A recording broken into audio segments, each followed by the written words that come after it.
Okay, today we're going to be doing a quick demo of the Quilter SuperBlock UK pedal board size amplifier. It's my second Quilter product. About 10 years ago I had the Mini 101. That was great, and then apparently they made some further advances in their technology. These are all analog, by the way. And when these SuperBlocks came out in 2000, they were even better. And I have not been disappointed. I've had this for several years. And again, just wanted to share a quick demo. I'm playing an American Telecaster with Seymour Duncan pickups into an oversized 1x10 cabinet with a Fat Jimmy C1025 8-ohm speaker. That's the AC 30 normal channel setting. That's a Jerry Donahue Telecaster bridge pickup.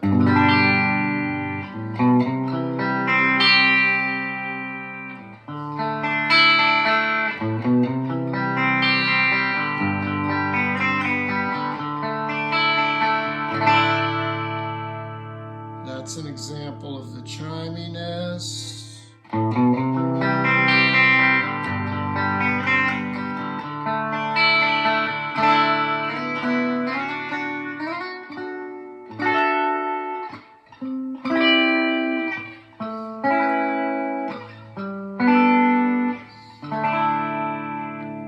Middle position.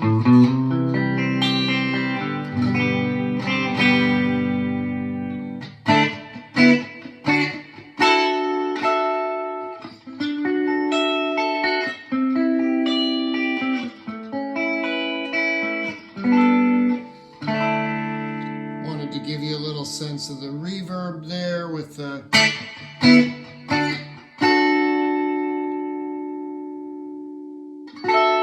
I've got the reverb up halfway. It's a very subtle reverb. It's really one of only two minor quibbles I have with this amp. So the first one is that the reverb is very subtle.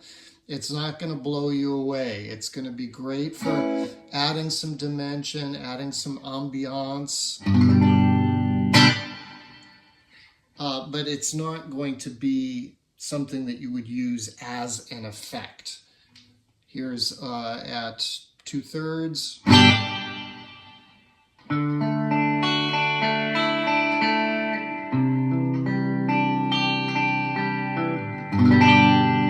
still on the middle position, switching to the neck.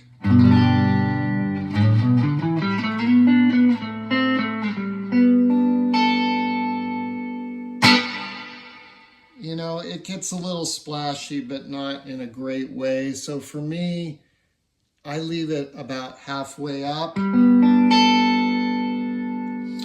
And honestly, for most of the, I think, 2 years I've owned this, I've been using the excellent TC Plethora X5 multi-effects unit, which has all of the Hall of Fame tone prints from TC, and they're better than the Quilter reverb. So again, minor quibble, you could totally get away with this built-in reverb in a gig. No one is going to notice. It's going to add some dimension to your sound. It's going to be just fine, unless you're in a surf band, in which case you're obviously using a better reverb. But what I'm hoping is, since Quilter has been partnering for the last couple years with Nunebur, I think is how it's pronounced, and they have several amazing reverb pedals, they should just put one of their reverbs in the Quilter amps and they'd be amazing. And add tremolo too. So that's one small quibble. The only other one, I'm playing at the full output, which is really loud, a very loud 25 watts, right? You can see I have the gain barely even touched. If we turn up the master,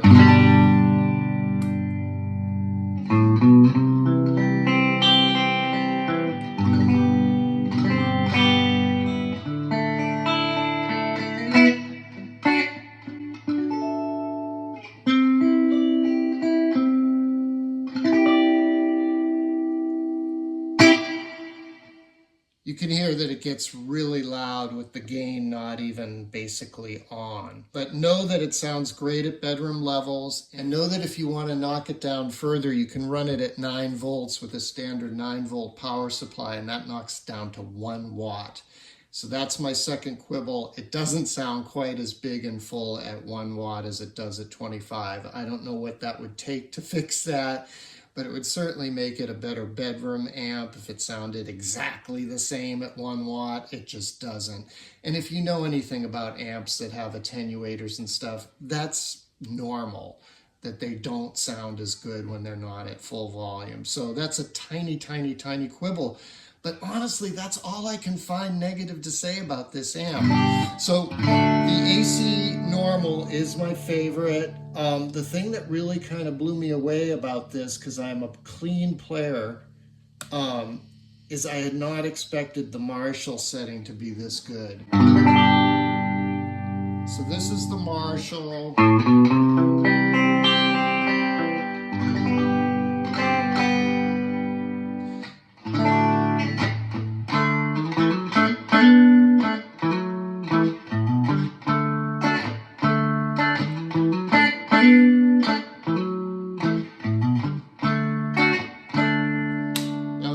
Position. I'm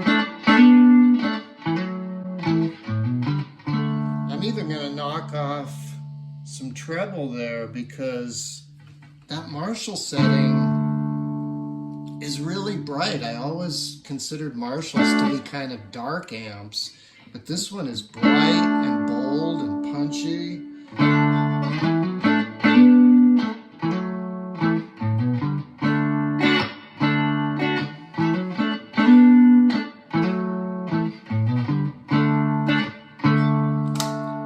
Switching over to the bridge.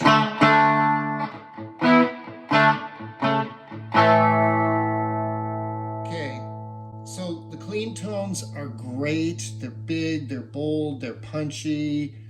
The AC top boost is pretty similar to the AC normal, just with less bass. It's okay, it's good. I just tend to prefer the AC normal. Now, like I said, I'm a clean player. I don't usually crank the gain on this too much.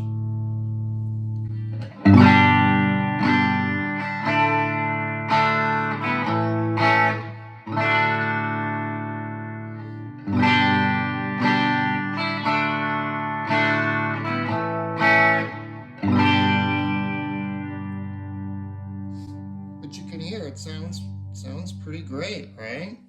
Throw some mids back in there.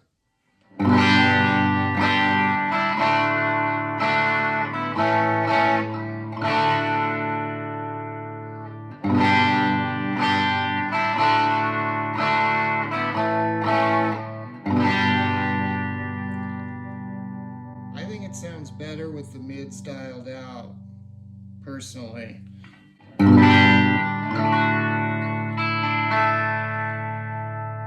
Now you'll hear the Marshall has a lot more gain.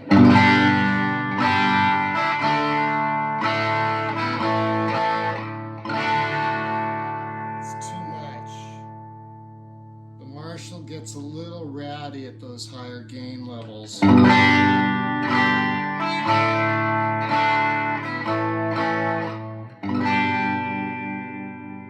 think the Vox sounds better for gain.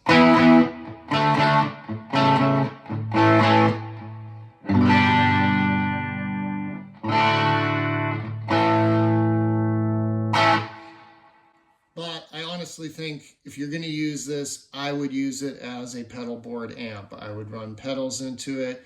Every pedal I've thrown at it has been amazing.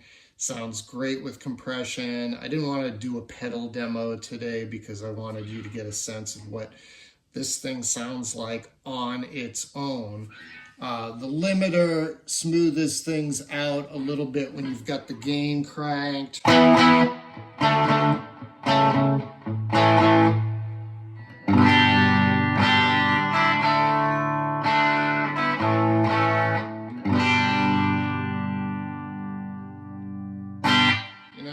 that's a respectable AC30 crunch. But for me, where the money is with this amp is really the clean tones, both the Vox and the Marshall.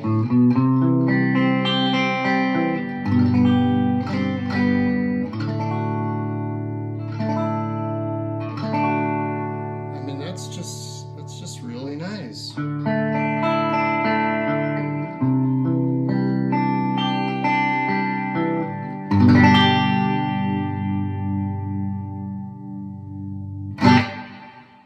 So that's a look at the Quilter SuperBlock UK. Highly, highly, highly recommend. You can grab these or the US version for like 200 bucks used. It's a complete no-brainer, especially as a backup to your tube amp or whatever amp you bring to gigs. You might even find once you start playing this at gig volume, hey, I'm going to leave my tube amp at home. This thing is fantastic. And you can, of course, also run it direct. I've never done that, but because I just prefer the sound of a guitar cab, but that would be an even easier option for a gigging musician. All right, hope that was helpful today. Thanks for joining me. I will see you next time.